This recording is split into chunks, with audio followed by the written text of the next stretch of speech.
Sir बाबा आपको एक कड़वा सच सुनाने वाला है। भक्तों, परसों अमेरिका के न्यूयॉर्क में हुए मेरे सत्संग में एक भक्त ने बड़ा दिलचस्प सवाल कर दिया।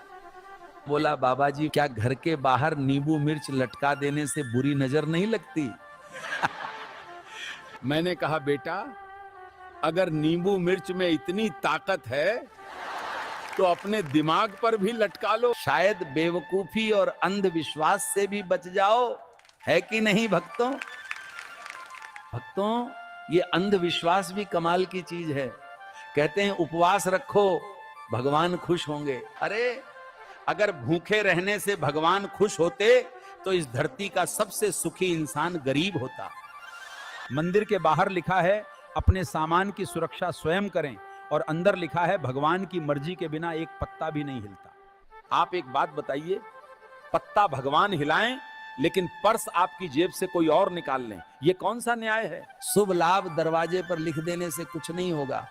शुभ विचार रखो, लाभ अपने आप होगा। और हां, जो कहते हैं धन दौलत त्यागो, वो खुद लाखों का हवाई सफर करते हैं। ये तपस्या नहीं, व्यापार है। भगवान के नाम पर डर बेचकर महल बनाने वाले संत नहीं, व्यापारी हैं। मेरी बातों को अन्यथा न लीजिएगा, किस व्यापारी हैं। मेरी बातों को अन्यथा न लीजिएगा, किसी भी धर्म या भावना का विरोध मेरा प्रयोजन कभी नहीं था। इंसान का सबसे बड़ा दुश्मन कोई और नहीं, उसका खुद का अंधविश्वास है। अरे मूर्खों, भगवान ने तुम्हें जीवन दिया सोचने समझने के लिए, और तुम तो खुद अंधविश्वास और पाखंड के जाल में फंस गए। एक भक्त ने मुझसे पूछा, बाबा जी क्या सुबह सुबह किसी भिखारी को देख लिया तो क्या सच में दिन खराब हो जाता है? अरे मूर्ख, दिन भिखारी से नहीं, तुम्हारी छोटी सोच से खराब होता है। इंसानियत दिखाओगे, दिन अपने आप संवरेगा। कोई कहता है रात में नाखून नहीं काटते, अपशगुन होता है। अरे पहले बिजली नहीं थी, अंधेरे में नाखून काटने से चोट लगने का डर होता था, और औजार भी सुरक्षित नहीं होते थे। अरे मूर्खों, अपशगुन नाखून काटने वाटने से नहीं, अपनी गंदगी फैलाने और आलस से होता है। आज रोशनी है, सेफ्टी है, सफाई और सुविधा देखो, अंधविश्वास नहीं। मंदिर, मस्जिद, गुरुद्वारे और चर्च जाके माथा टेकोगे, पर बाहर कर्म गंदे करते हो, झूठ बोलते हो, पाप करते हो। अरे मेरे पागलों, ईश्वर कोई मंडी का सौदा नहीं कि चढ़ावा चढ़ाओ और फल पाओ। सच्ची भक्ति करो। भगवान मूर्ति में ही नहीं बल्कि तुम्हारे कर्म में भी बसते हैं। सच्ची भक्ति पाखंड नहीं, मन की शुद्धता और करुणा है। भक्तों, प्रभु अनंत हैं, असीम हैं, उन्हें चढ़ावे की जरूरत ही नहीं, उन्हें तो बस आपकी सच्ची श्रद्धा और निर्मल प्रेम चाहिए। खुद विचार करो कि तुम किस दिशा में जा रहे हो। ये भक्ति है या सिर्फ छल? मन को सुख और शांति केवल सच्ची भक्ति, सत्य और प्रेम के मार्ग पर चलने से ही मिलेगी। इतनी बातें जिसने सुनी वो विचार करेगा और सही मार्ग पर चलेगा, और जो अधर्मी है उन्हें कोई फर्क नहीं पड़ेगा। भक्तों, धर्म के कुछ ठेकेदार आजकल मुझे पानी पी पी के गालियां दे रहे हैं, क्योंकि मेरी सच्चाई उनकी झूठ से भारी पड़ रही है। हे राम!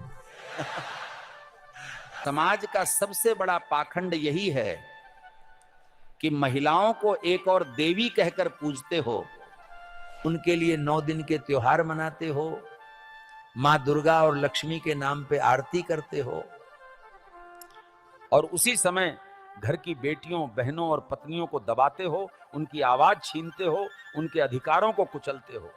अरे मूर्ख पाखंडियों, अगर सच में नारी देवी है तो उसे मंदिर की मूर्ति तक सीमित मत करो, उसे अपने घर, अपने समाज और अपने विचारों में भी देवी का दर्जा दो, सम्मान दो।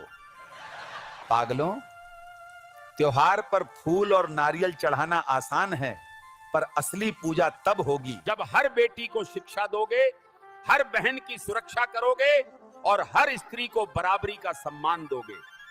जो मां तुम्हें जन्म देती है, जिसे तुम धरती पर सबसे पवित्र मानते हो,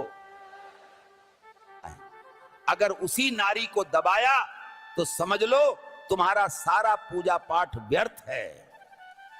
अरे मूर्खों, देवी आरती से नहीं आचरण से प्रसन्न होती है। नारी का सम्मान किए बिना देवी की पूजा करना सबसे बड़ा पाखंड है।